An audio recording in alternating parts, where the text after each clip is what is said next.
palavra do Senhor. Diz assim: porque não temos que lutar contra a carne e o sangue, mas sim contra os principados, contra as potestades, contra os príncipes das trevas deste século, contra as hostes espirituais da maldade nos lugares celestiais. Mateus capítulo 16 e versículo 18, diz assim a palavra do Senhor: pois também eu te digo que tu és Pedro, e sobre esta pedra edificarei a minha igreja, e as portas do inferno não prevalecerão contra ela. Repetir a palavra do Senhor não mata ninguém, então me permita ler de novo os dois versículos. Capítulo 6, versículo 12 diz assim: porque não temos que lutar contra a carne e o sangue, mas sim contra os principados, contra as potestades, contra os príncipes das trevas desse século, contra as hostes espirituais da maldade nos lugares celestiais. E no capítulo 16, versículo 18 do Evangelho de Mateus, a Bíblia diz assim: pois também eu te digo que tu és Pedro, e sobre esta pedra edificarei a minha igreja, e as portas do inferno não prevalecerão contra ela. Você pode dizer um glória a Deus aí, um graças a Deus? Eu digo glória a Deus e graças a Deus. Eu espero que o som esteja chegando muito bom, muito bem aí na tua casa, e eu quero já convidar você a abrir o seu coração, abrir a sua alma e permitir que o Senhor fale ao seu coração. Hoje, meus amados, dentro do tema principal que nós estamos tratando sobre batalha espiritual, mostrando que a guerra que travamos, que a Igreja de Cristo trava na terra, ela é estritamente espiritual. Até porque o reino do Senhor na terra, ele não é um reino físico. Ele não é um reino que esteja limitado ao mundo físico. Logo, escute o que eu vou lhe dizer: o comprometimento de Jesus Cristo como líder, como o Senhor deste reino, como o Rei deste reino, aquele que governa este reino invisível, ele, ainda que cuide, ainda que ele zele, ainda que ele trabalhe, ainda que ele tenha domínio sobre o mundo físico, mas em relação à sua igreja, a maior prioridade, o maior objetivo do Rei Jesus dentro do reino espiritual, celestial, não é exclusividade à questão física, mas sim as questões espirituais. Até porque a Bíblia fala que Jesus, para poder dar um ensino bem amplo, um ensino bem, digamos assim, eficaz aos seus discípulos, Jesus usava do que a gente costuma chamar de parábola. O que é uma parábola? Era quando Jesus queria utilizar, dentro desse caso aqui, né, especificamente no ensino de Cristo, quando ele queria usar ou trazer coisas espirituais aos discípulos, e ele via que se falasse de tudo ou de todo espiritual, da linguagem toda espiritual, os discípulos ainda não entenderiam literalmente aquilo que ele iria dizer. Então ele pegava as coisas conhecidas dos discípulos e trazia para o campo físico aquilo que é espiritual a nível didático, a nível de ensino. E exemplo disso, você pode pegar, por exemplo, a passagem das 10 virgens, você pode pegar o exemplo da ovelha perdida, exemplos outros do juiz iníquo. Você pode pegar várias passagens bíblicas onde Jesus fala, principalmente quando ele é bem aberto, né? Quando ele fala, principalmente na passagem, na parábola das 10 virgens, que ele fala: olha, o reino dos céus é tal como, é igual a 10 virgens. Aí ele começa a contar a história das 10 virgens, apontando para o mundo espiritual, para o mundo celestial. Então, o que eu quero trazer para você é que quando a igreja está em luta, a igreja ela não luta de forma física. Ela luta segundo a visão do general que a igreja tem, que é o próprio Senhor, o governador, o rei, o Senhor e Salvador Jesus Cristo. Então o que eu quero trazer para você, primeiro, é que nós vivemos dia a dia batalhas espirituais e que nós temos batalha sempre. E a batalha ela é espiritual. Por isso, essa guerra ela é invisível. A gente já entra na guerra sabendo que com os olhos físicos, que com as intenções no mundo físico, a gente não vai ser muito bem sucedido. Se você não entrar com toda a visão espiritual, com toda a força espiritual, com toda a tática espiritual, você não vai ser bem sucedido. Ora, pastor, como não? Se eu também sou físico, é claro que você é físico, até porque uma das instrumentalidades de Deus em nosso ser, que é feito de alma, espírito e corpo, é também utilizar o nosso corpo, porque o nosso corpo não apenas serve de socialização no mundo físico, de relacionar com outras pessoas, mas também é um instrumento vivo que comporta, que tem dentro dele, através da ação do Espírito Santo no nosso espírito e também alcançando a nossa alma, a capacidade de estar dentro de nós a movimentação do reino celestial. Eu quero te dizer que cada um de nós somos responsáveis pela propagação, pela divulgação, pela ação do reino espiritual de Deus na terra. É por isso que, queridos, o inimigo de nossas almas, ele quer neutralizar você. É por isso que o inimigo de nossas almas, ele não quer que você faça aquilo qual o Senhor te chamou. Escute agora, dentro de uma visão espiritual, é por isso que o inimigo de nossas almas, ele quer neutralizar a sua capacidade como um bom soldado de Cristo que militou nesta guerra espiritual. Porque ele sabe que dentro de você existe uma potência, existe uma capacidade sobrenatural de neutralizar as astutas ciladas do diabo, entrar no campo minado, recuperar aquilo que ele roubou e trazer de volta. Pastor, isso é bíblico? É claro que é. Lembra que Jesus falou, olha, aquele que quer entrar, que quer ser forte, quer entrar na casa do valente, ele tem que entrar na casa do valente, amarrar o valente e tomar os seus bens. O que Jesus estava dizendo? Jesus estava dizendo, olha, eu estou falando que o cristão agora, ele vai ter que sair ao mundo, entrar dentro do campo minado, do campo inimigo e neutralizar o inimigo, tornar incapaz o inimigo e roubar-lhe os seus bens, ou tomar de volta os seus bens. Que são esses bens? São os bens, são as almas que o inimigo roubou, e agora a igreja de Cristo, tanto do ponto de vista coletivo, quanto do ponto de vista individual, a igreja de Cristo entra no campo minado, não na própria força, mas entra na força de Cristo, entra em o nome de Jesus e neutraliza o inimigo e ali traz de volta os bens ou as almas que ele um dia escravizou. Então, você precisa entender uma coisa. Tu és uma potência viva nas mãos de Deus quando submisso à ação e às táticas do bom e invencível general, Senhor e Salvador Jesus Cristo.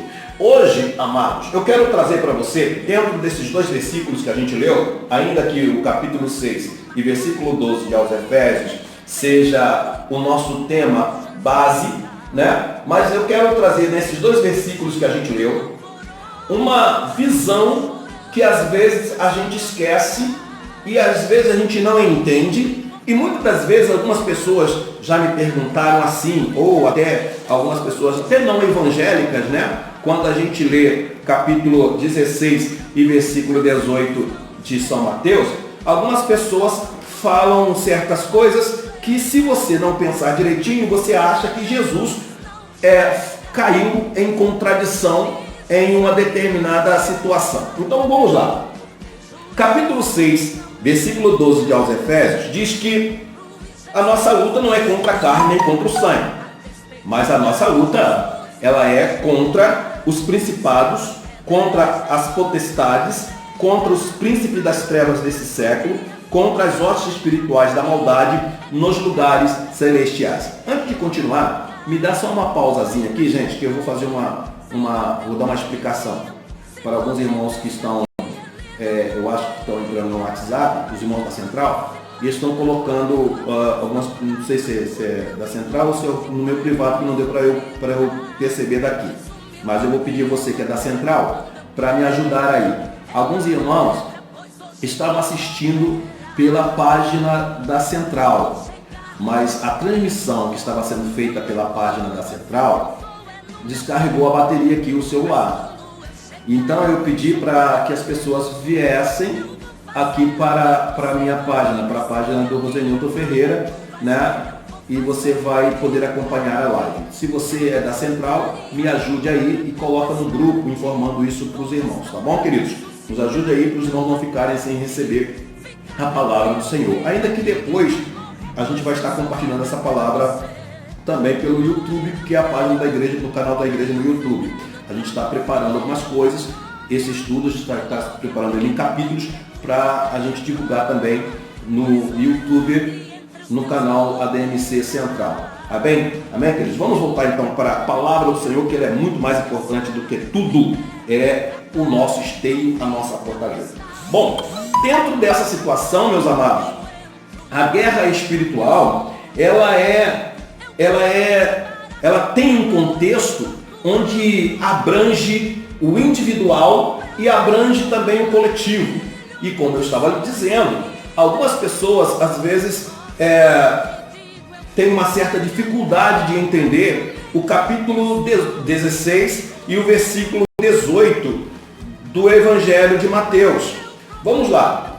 Culto doutrinário nosso não é um estudo bíblico apenas, é um culto de doutrina mesmo, é um culto que doutrina o crente, que ensina o crente a trilhar nos caminhos do Senhor, a trilhar de forma digna um caminho que o Cristo Senhor nos ensina. E logo, entendendo que mesmo no caminho não nos faltará dificuldades, não nos faltará luta, até porque o caminho é estreito. O que quer dizer caminho estreito? Não passa com facilidade, você vai passar com dificuldade.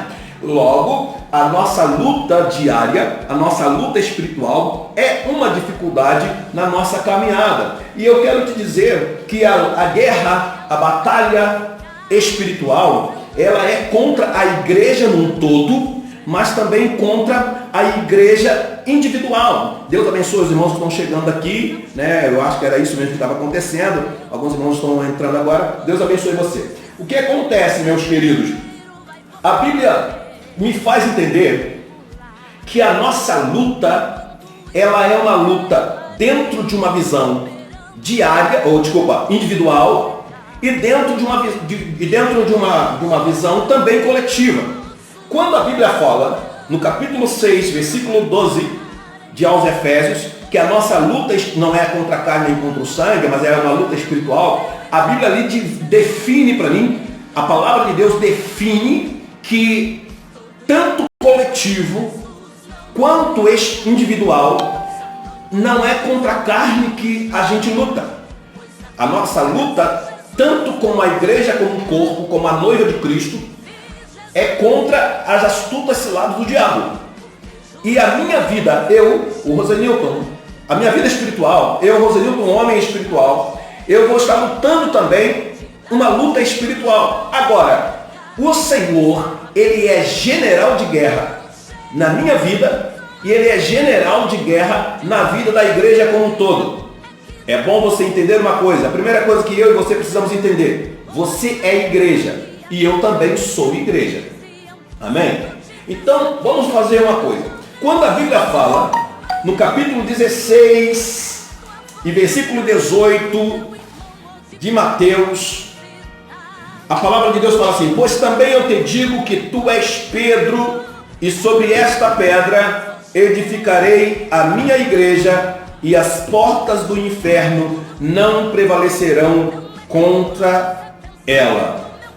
A primeira coisa que a gente precisa entender assim, dentro do que a gente leu, é para quem Jesus estava dizendo isso, por que Jesus disse isso e com qual visão Jesus disse isso.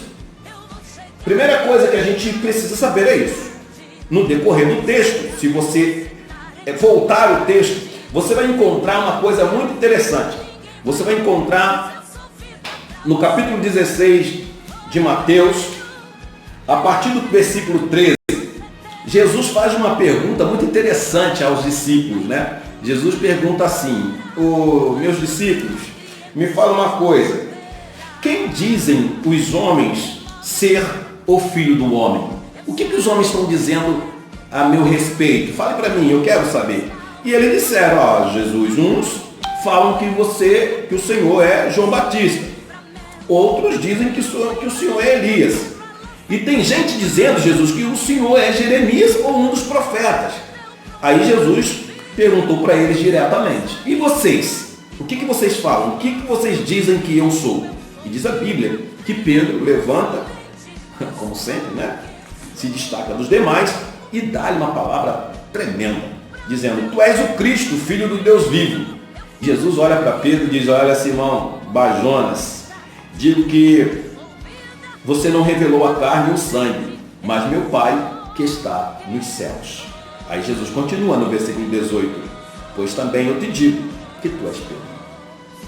E sobre esta pedra que você falou, que você exaltou, Pedro, sobre esta pedra, Pedro, que você enalteceu, que sou eu, edificarei a minha igreja, e as portas do inferno não prevalecerão contra ela.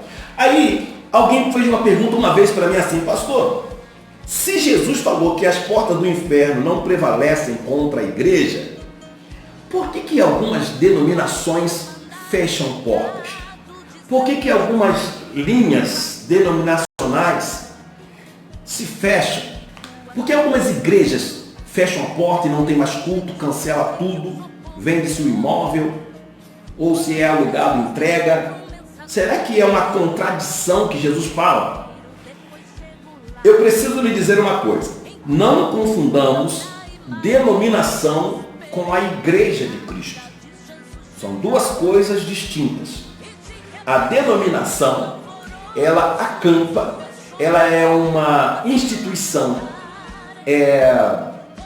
religiosa, de forma administrativa e organização organizada, para desempenhar ali as liturgias de cultos, de adoração, de ensino da palavra de Deus. Mas ela é uma instituição montada em cima de tantas sortes litúrgicas e às vezes religiosas, né? Eu não quero aqui me prender à denominação A ou B, mas que ela pode vir sim a fechar.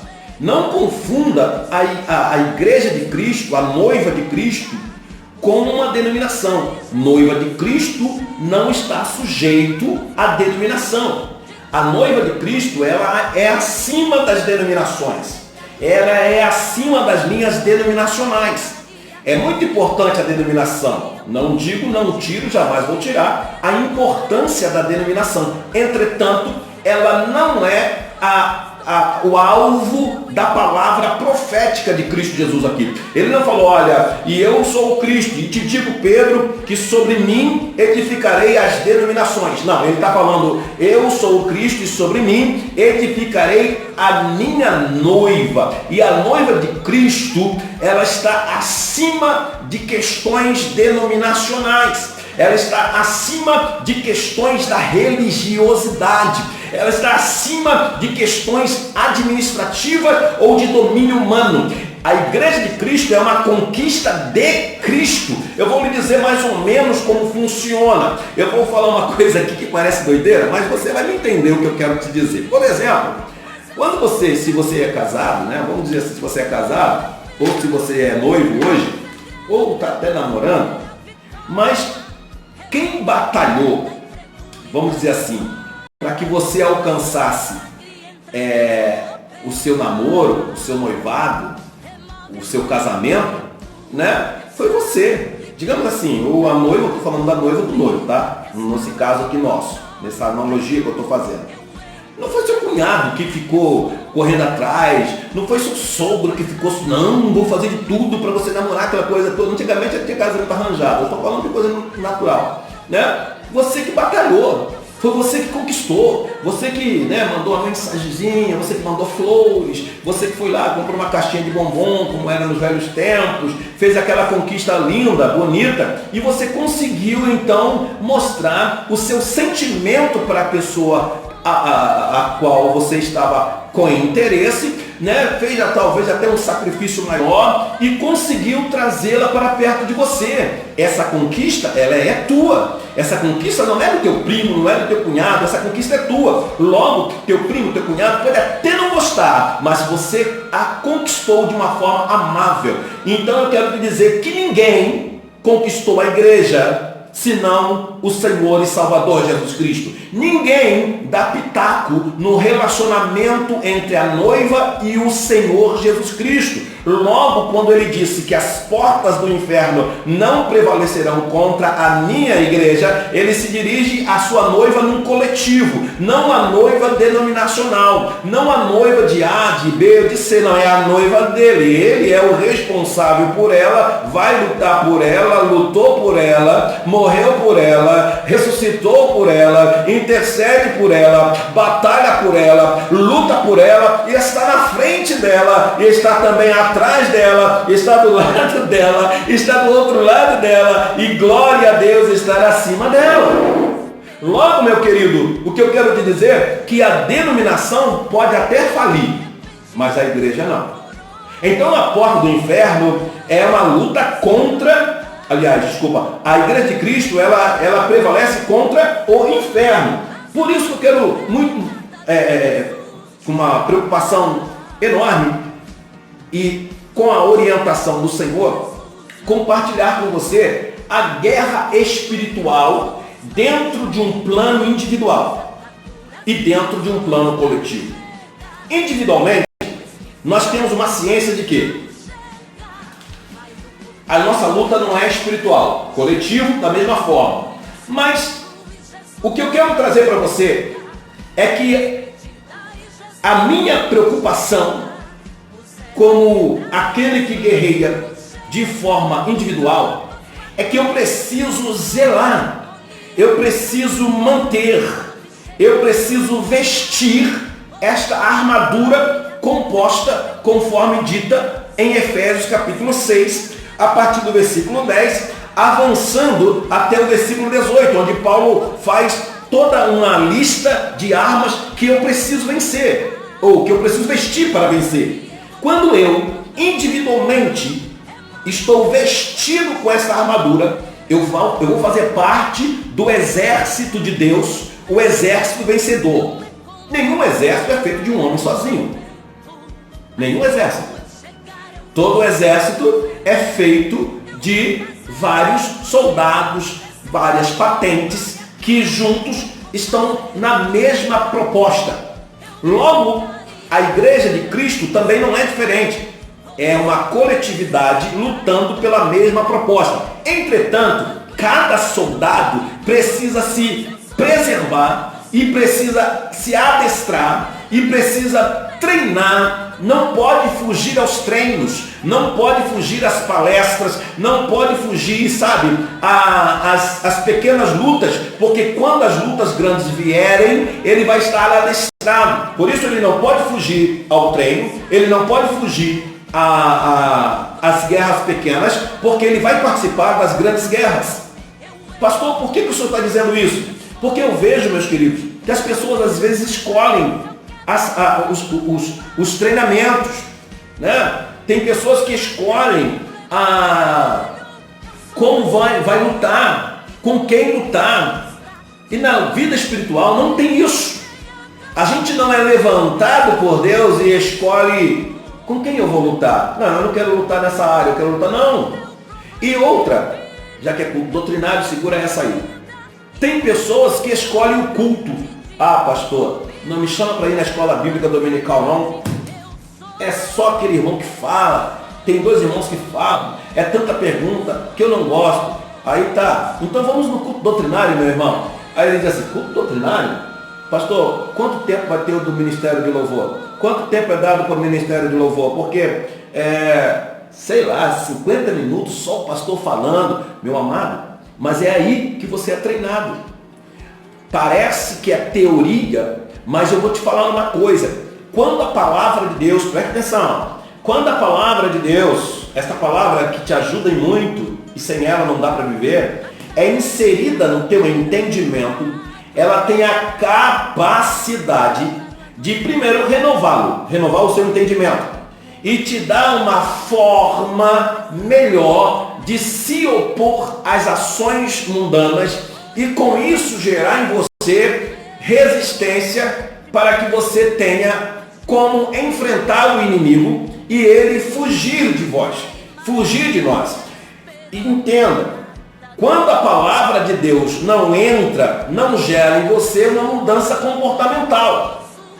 Por isso que Jesus, utilizando desta técnica, ele falou assim, aquele que ouve a minha voz e não as pratica, compará-lo-ei a um homem que construiu a sua casa sobre a areia. Vieram os ventos, veio os vendavais, veio a chuva e colocou tudo por terra. Entretanto, disse Jesus, continuando a parábola, ao homem que ouve a minha voz e atende e pratica as minhas palavras, eu o compararei com aquele que construiu a sua casa sobre a rocha. Estando ele na rocha, o inferno não prevalece, porque na mesma circunstância daquele que construiu a sua casa na areia, Jesus disse, olha, vai vir um vento, vai chegar as tempestades, as chuvas fortes, entretanto, por ouvir a minha voz e construir sobre ele mesmo a sua vida, aliás, construir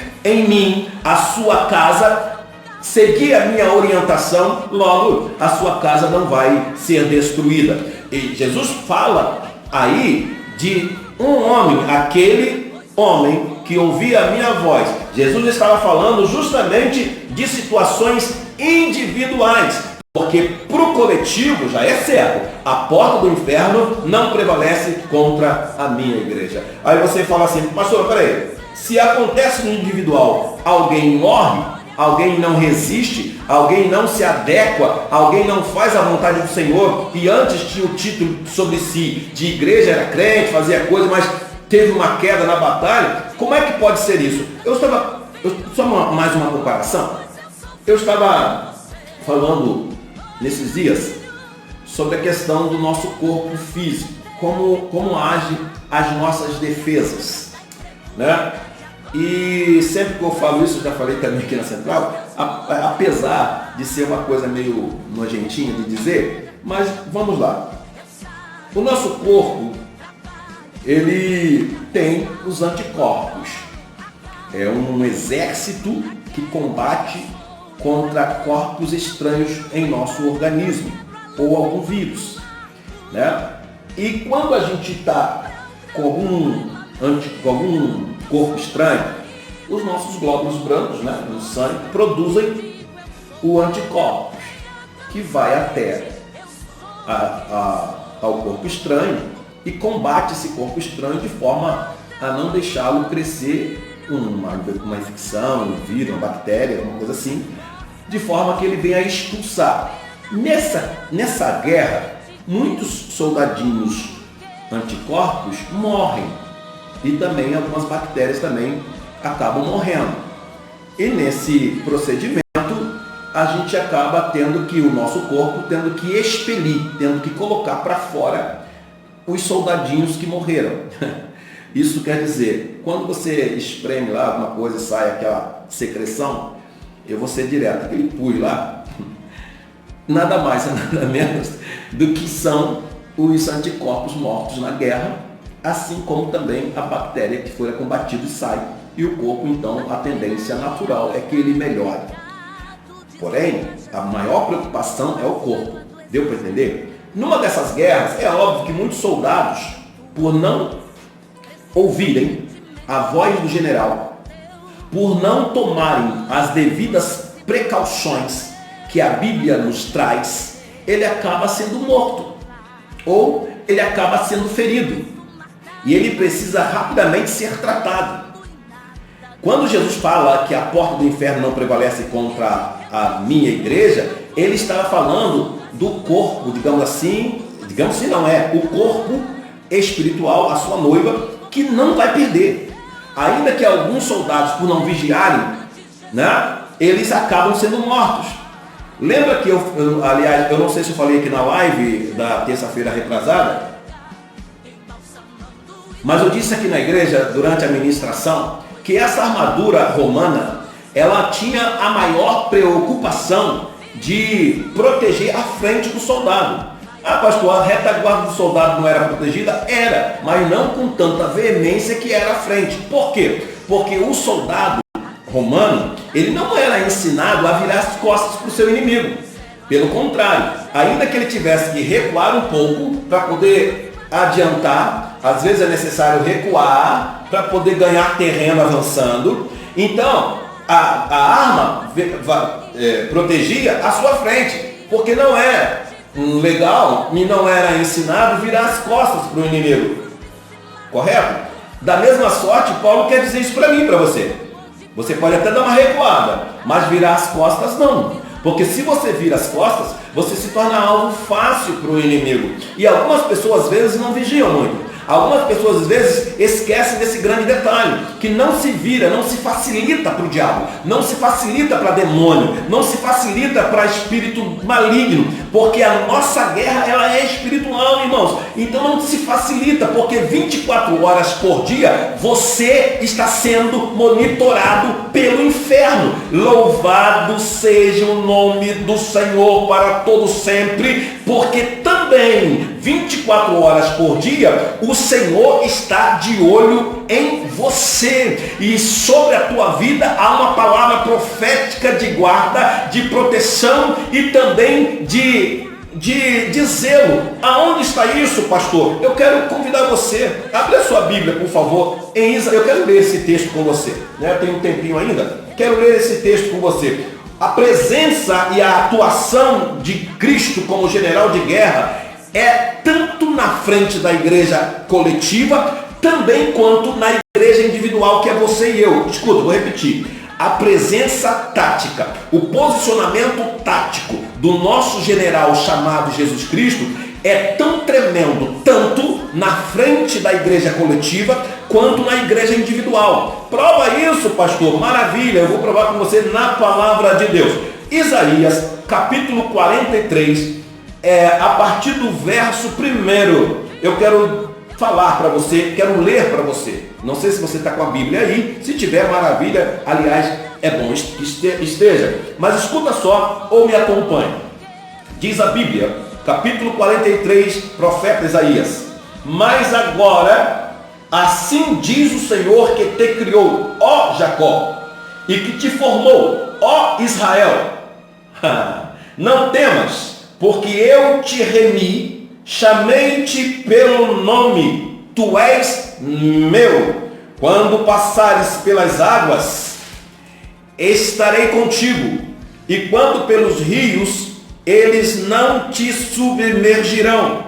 Quando passares pelo fogo, não te queimarás, nem a chama arderá em ti, porque eu sou o Senhor teu Deus, o Santo de Israel, o teu Salvador. Dei o Egito por teu resgate, a Etiópia e Sebá por ti. Enquanto foste precioso aos meus olhos, também foste glorificado, e eu te amei, pelo que dei os homens por ti e os povos pela tua alma. Não temas, pois, porque estou contigo. Trarei a tua semente desde o Oriente e te ajuntarei desde o Ocidente. Pastor, como é isso? A primeira coisa que Deus fez questão de dizer, diz assim: mas agora, assim diz o Senhor que te criou, ó Jacó, e que te formou, ó Israel. Deus te chama como individual e como igreja no coletivo. Ele edificou você sobre Ele mesmo, Jesus. Ou seja, ele trouxe você no individual, cada um, trouxe a mim, trouxe você, individualmente ele propôs o coletivo, chamou para si e disse: este povo não vai perder esta batalha contra o diabo, porque eles estão sobre a minha proteção, sobre a minha vida, que sou eu mesmo, Cristo, a rocha eterna, e eles são mais do que vitoriosos, e a porta do inferno não prevalecerão contra nós. Você pode dar um glória a Deus aí?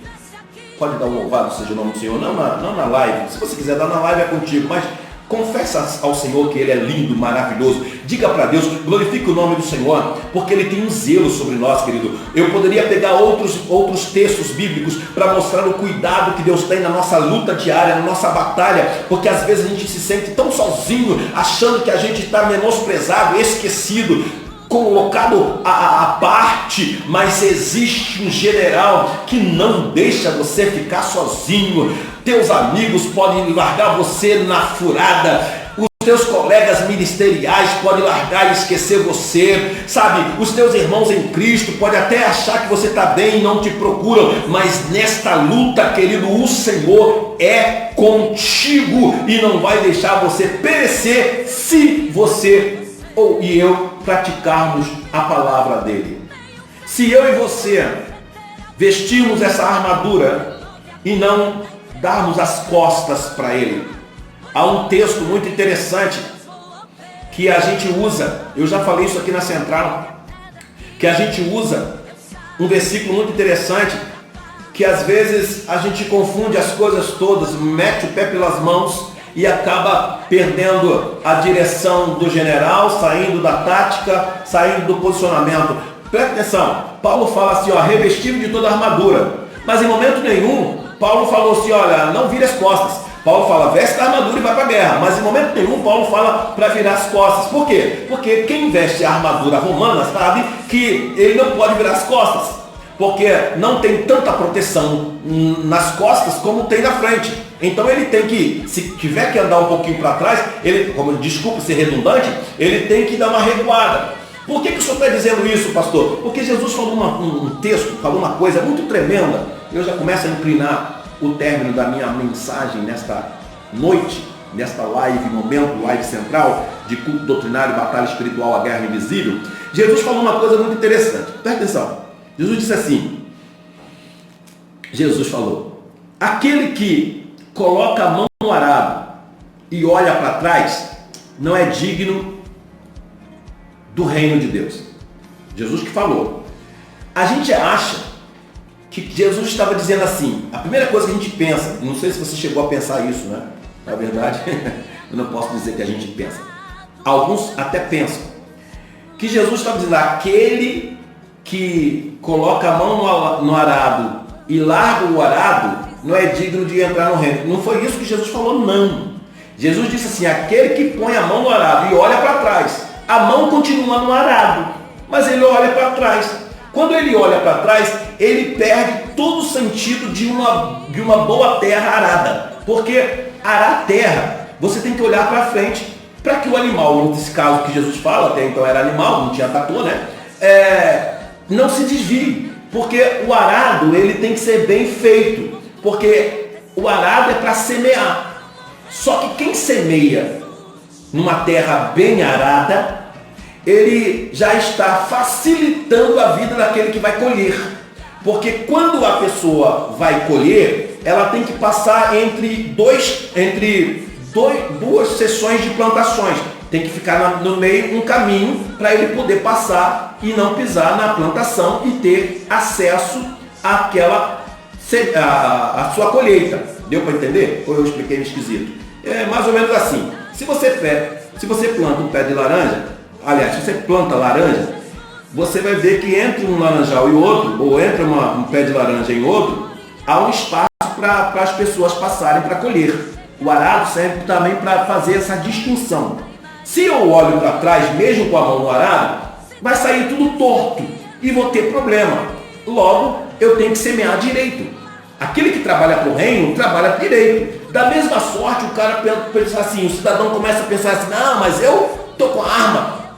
Eu estou vestido com a armadura. Mas peraí, você está olhando para frente e para trás, para onde está seu inimigo? Se você está indo para o norte e o seu inimigo está vindo para o sul, você vai se encontrar. Mas se você está indo para o norte junto com os seus inimigos, tem alguma coisa errada. Tem alguma coisa fora do contexto. Deu para entender? Então a gente precisa entender que individualmente eu preciso estar vestido com a armadura de Deus, mas posicionado taticamente pelo general de guerra chamado Jesus Cristo Nazareno. E ele está na frente tanto da igreja individual, que é você e eu, quanto também da igreja coletiva. Na igreja coletiva está bem explícito dentro do capítulo que a gente leu, Mateus 16 e versículo 18. Que diz que a porta do inferno não prevalece contra a minha igreja. Eu fico, às vezes, meio chateado, me permita falar isso numa live, que normalmente a gente pode falar, às vezes, dentro de um templo, mas existem coisas que na live você tem que prestar atenção naquilo que você vai falar. Mas me permita dizer, né, aproveitar que temos alguns pastores nos acompanhando aí, e eu quero louvar a Deus e o privilégio de tê-los na nossa live, mas eu quero dizer para você o seguinte, algumas pessoas às vezes acabam não percebendo, mas falam tanto contra a igreja de Cristo, de forma que acaba exagerando. Quando eu falo contra, dando tanta marretada na igreja de Cristo, que acaba exagerando. A igreja de Cristo, eu não estou falando, irmãos, de denominação. Estou falando da igreja de Cristo. A igreja de Cristo, não é que a igreja de Cristo também não mereça ser exortada. Claro que é, até porque quem faz isso é o Espírito Santo, né? Tanto que a comparação noiva quer dizer que ela ainda está sendo adornada. Ela ainda está, vamos dizer assim, numa linguagem de hoje, a igreja está no make-off, né? Sendo colocada os adereços, aquelas coisas todas. Mas não há ninguém, não há mulher na terra, isso é uma analogia, mais linda, mais santa, mais perfeita, mais gloriosa do que a igreja, do que a noiva de Cristo. Não há. O exemplo disso a gente vê em Efésios, em próprio Efésios, se não me falha a memória, quando Paulo dá uma palavra maravilhosa aos homens, a nós homens.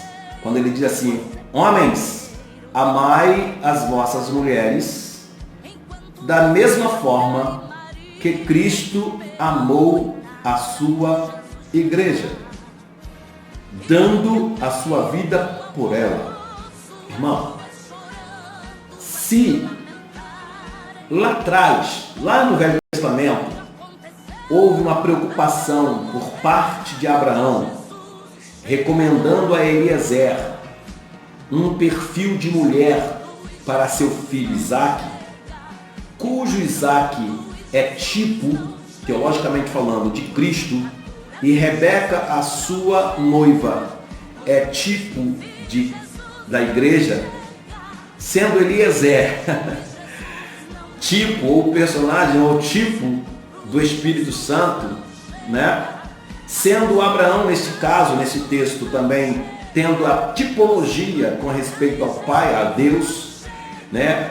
Que preparou a noiva para o seu filho, não buscando dentro de um movimento mundano, mas tratando de forma que a qualificasse como uma noiva bela, com perfil santo. Desta mesma maneira, a igreja é para Cristo. Assim como Rebeca foi para Isaque, a igreja de Cristo, a noiva, a igreja é para Cristo. Por que o senhor está falando isso, pastor, se o assunto é batalha espiritual? Então, segura aí. A Bíblia fala que Rebeca era uma das mulheres mais lindas. E ela, Esther, Raquel, está nesse patamar aí, de mulheres mais lindas. A igreja de Cristo não vai perder para Rebeca, nem aqui nem na China.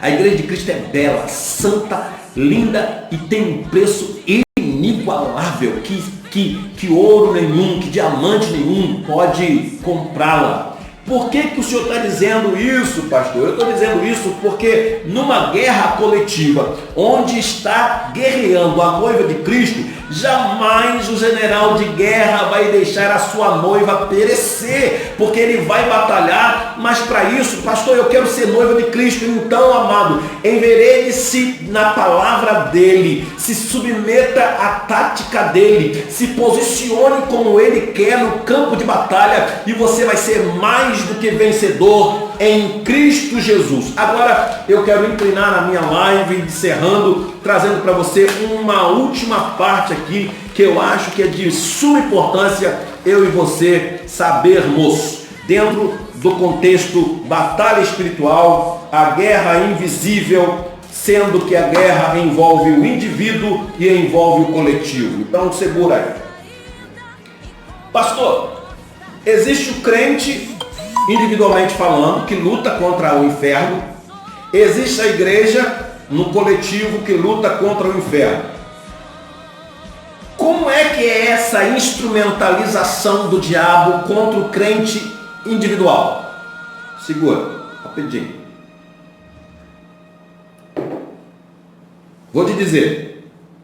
O crente, individualmente falando, a guerra dele normalmente se tem um parente que azucrina a vida dele, um vizinho que vive tirando a paz dele, existe um outro irmão biológico ou dentro do contexto eclesiástico que vive trazendo perturbação.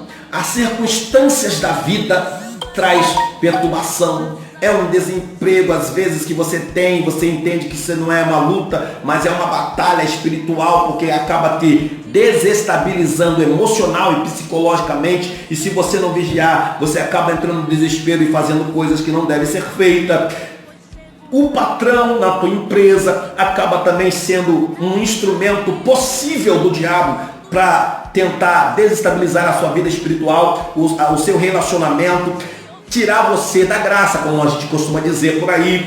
E também os seus amigos, os seus colegas, são todos instrumentos, abrem aspas, propensos, fecha aspas, a serem utilizados pelo diabo. E outra, existe um inimigo tremendo pertinho de você, dentro de você, que se você der mole, se eu e você não vigiarmos, o diabo entra rasgando, meu irmão. Sabe qual é? O meu eu, o teu eu. O eu, desculpa aí a expressão que eu vou usar, é um pouco meio esquisita, mas me perdoe, é uma desgraça quando a gente deixa o eu superar. Quando a gente deixa o eu ganhar terreno. Por isso que Paulo fala, ó, eu já não vivo mais, mas Cristo vive em mim. Porque se deixar eu viver, eu vou fazer o que eu não posso fazer. Então ele fala, o que eu quero fazer, eu não faço, mas aquilo que eu não quero eu acabo fazendo. Porque se a gente dá chance, essas instrumentalidades possíveis que são normalmente utilizadas na batalha contra o crente individual. Eu vou repetir: parentes, vizinhos, outro irmão biológico ou não biológico, as circunstâncias da vida, os nossos patrões, os nossos amigos e o nosso próprio eu, e assim uma etc. de coisas também, ou de situações que podem causar e podem nos levar para uma guerra constante. E a gente precisa entender que eles não são os nossos alvos de luta. Tudo que eu falei aqui não são os nossos alvos de luta, porque estão dentro do contexto espiritual. Logo, os nossos olhos têm que ser espirituais, para que a gente possa ver quem está por detrás de tudo isso, e a gente ter uma ação gloriosa. Qual é? Orar, jejuar, palavra, vigiar e estarmos consagrados ao Senhor, para que a gente possa perceber tais ações na instrumentalidade de todas as pessoas ou de circunstâncias que eu disse. Amém? E contra a igreja coletiva, pastor, a igreja como um todo, quem são os possíveis instrumentos do diabo que se levanta normalmente contra a igreja? Então segura aí. Dentro de tudo que eu falei do indivíduo, escuta o que eu vou te falar. Existem mais exclusividades para a igreja como coletivo. E assim a gente começa a terminar. Primeiro, governo, a política, a perseguição contra a igreja, a perseguição que eu falei, a perseguição religiosa, sabe? A religiosidade detona as igrejas. E eu vou te falar, o diabo tem usado religiosidade para detonar nenhum por aí. Que é isso, pastor? Sim, é. A religiosidade não é uma peste. Quer dizer então que a gente não pode ser religioso? Não, seja cristão. Só para você ter uma ideia, uma das maiores batalhas que Jesus travou foi contra o seu eu, contra o seu próprio corpo, né? Contra a sua própria vontade, foi contra Satanás, né? E também foi contra os religiosos, que se levantaram como instrumentos tremendos contra Jesus. É óbvio que assim se deu o cumprimento da palavra profética sobre Jesus, mas uma das maiores pestes que se levantou contra Jesus foram os religiosos. Se você quer saber, Jesus foi morto pelos religiosos, né? A religiosidade às vezes acaba atrapalhando o mundo. Então a igreja de Cristo, a igreja santa, eu não estou falando de denominação, eu estou falando da noiva. A igreja de Cristo, ela tem os possíveis inimigos, eu vou melhorar, tem as possíveis lutas contra o espiritual, contra o mundo espiritual da maldade, na instrumentalidade de governo, de política, de perseguição religiosa, de circunstâncias socioeconômicas. A igreja de Cristo também batalha sobre isso, correto? E a gente precisa entender que em torno disso, a gente precisa orar como coletivo, vigiar, jejuar e buscar na palavra de Deus. Quer um exemplo para a gente terminar? Que já passou aqui da hora? Vou te dar um exemplo. Gostando muitos ou não, eu não quero me prender a questões políticas. Não vou me prender a questões políticas. Mas no último domingo agora, dia 5 de abril, né? De 0 hora até as 12 horas, a igreja num todo jejuou em detrimento a esta pandemia toda de vírus aí e também para que o Senhor conduza de graça a nossa autoridade presidencial, governamental, tanto federal quanto estadual e municipal. A igreja jejuou num todo, né? Para que as coisas se assentem e o Senhor tenha misericórdia da nossa nação. Se você olhar esse detalhe, você vai ver que a igreja, ela se levanta numa luta, não o Rosenilton, tem uma luta, não é isso, não é uma coisa pessoal. É uma guerra da igreja de Cristo, que movimentou a igreja de Cristo acima do contexto interdenominacional, está acima, mesmo que for de denominações diferentes, mas não é questões denominacionais, é um propósito da igreja de Cristo que foi alcançada por ele, lavada e remida pelo seu sangue. Quando a igreja de Cristo se reúne para orar, para jejuar, com vigilância, consagrar e apresentar alguma coisa na mão do Senhor, irmão, eu quero fechar, só para você ter uma ideia, já terminando mesmo aqui, te agradecer e orar para finalizar, é a mesma coisa. Quando a igreja de Cristo faz isso, tipo fez domingo agora, dia 5, sabe? Ainda que alguns, eu não quero entrar nesse detalhe que algumas pessoas marqueteiras se aproveitou disso para querer ter fama. Eu não quero nem prender essas coisas não, que não importa aqui. Mas quando a igreja do Senhor se reúne, é a mesma coisa quando você lê o livro de Esther. Se você não leu ainda, leia o livro de Esther.